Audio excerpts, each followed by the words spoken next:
तिकडे अभिनेता सयाजी शिंदे यांनी आज धनंजय देशमुखांची भेट घेतली आहे। देशमुख कुटुंबाला लवकरात लवकर मदत मिळावी अशी मागणी सयाजी शिंदे यांनी व्यक्त केली आहे। सयाजी शिंदे यांनी देशमुख कुटुंबाला भेट दिली। मसाजोग बीड येथे जाऊन त्यांनी देशमुख कुटुंबियांचं सांत्वन केलं आहे, त्यांना भेट दिली आहे आणि लवकरात लवकर मदत मिळावी अशी मागणी देखील अभिनेता सयाजी शिंदे यांनी व्यक्त केली आहे। त्याचं चांगलं कसं टिकवायचं आणि काय संदर्भात करायचं त्याचं आत्ताच काय बोलत नाही, पण संतोष राहील आमच्या बरोबर, हे सगळं हे प्रकरण तुम्ही ऐकलं किंवा बघितलं असाल, आज भेट पण झाली प्रत्यक्षात।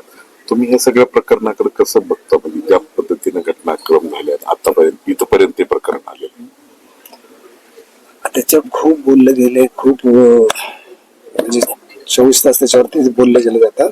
आपण फक्त ह्या काय म्हणते की एक माणूस मरतो परत तो रोज रोज मरतो।